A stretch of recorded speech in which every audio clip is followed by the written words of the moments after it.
She lied to me and said it was just for fun before she left, so I broke up with her. But she asked for my help again, so I did what she asked. My wife and I have been married for 12 years. We believe we got married when we were pretty young. It seemed right to both of us at the time, even though she was pretty young. We agreed that 15 months was enough time spent together. We knew we were meant to be together, but there were times I wasn't sure if it was really meant to be.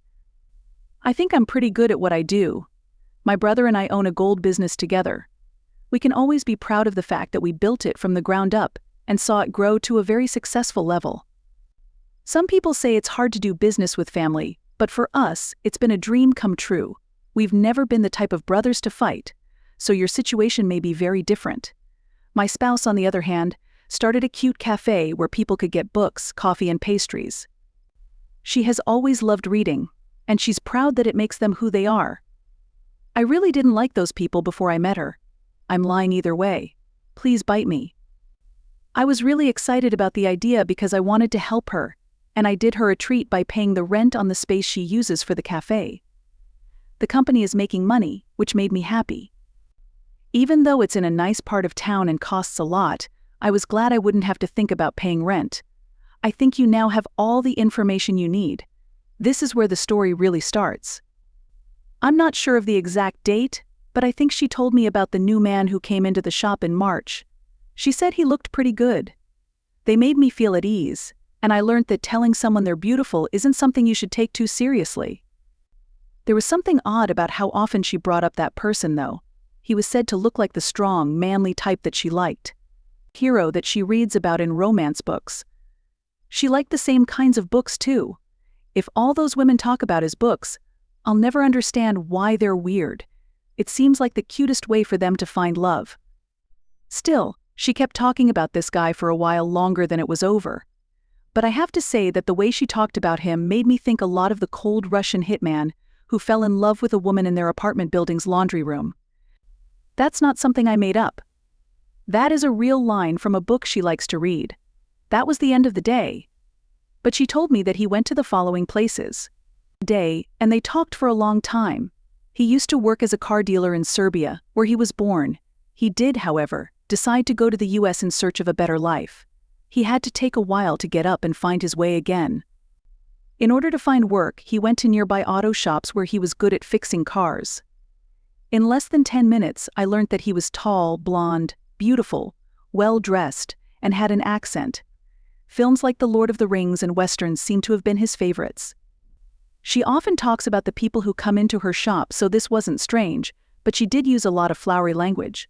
Besides that, it looked like she was making fun of him. After a while, he wasn't new to her, so she stopped talking about him in great detail. He was. He clearly still went to her coffee shop often, and the fact that he didn't seem to be worth long spills every night made me feel a lot better. I even saw him sitting in the corner of her cafe one afternoon when I went in to bring her lunch. He looked just like him. I was sure he was who he said he was, and he was a very nice man. She said his name was Ivan. Things began to go crazy at this point. She had a silly smile on her face one night when she got home. I asked how she was feeling. She also said that they talked a lot about books on the way back. She and Ivan had walked home together. When he asked her to go on a date, she said she was married and couldn't. There was a soft squeeze goodnight and she turned to leave. He told her he was sorry.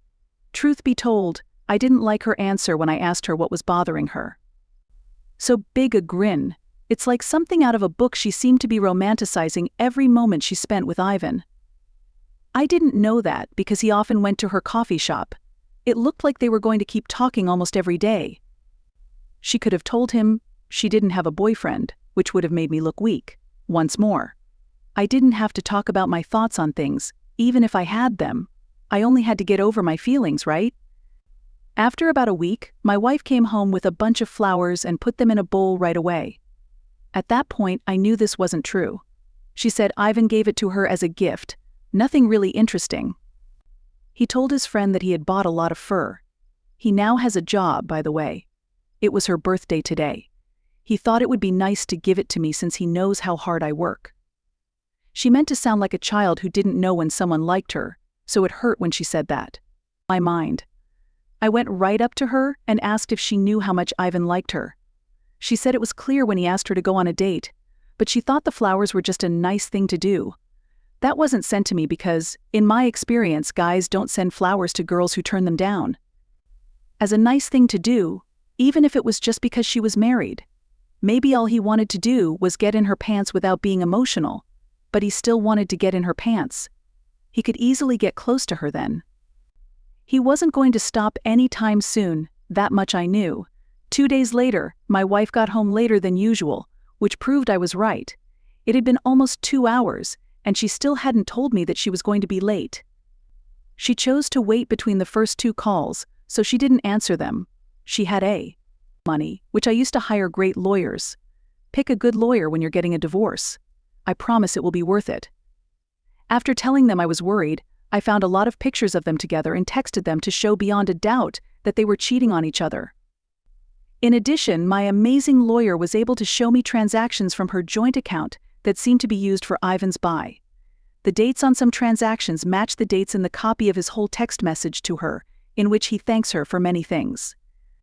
It was clear that she was spending our money on her man from Serbia. I think the lawyer did a good job of giving the idea that she was a shallow person. It was interesting to watch. She fought bravely, but I didn't see anything important. I'm not a perfect man, but I don't have any.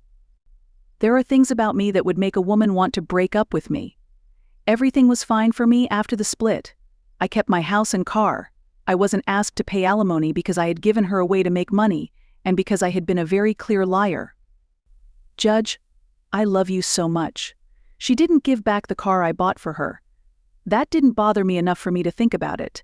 It was easy for me to accept what I got because she didn't leave the split without anything. This is my best part right now. It was hard to get back at Ivan. It was pretty tough. But one day he was leaving the cafe. I went down the street and around the corner after him.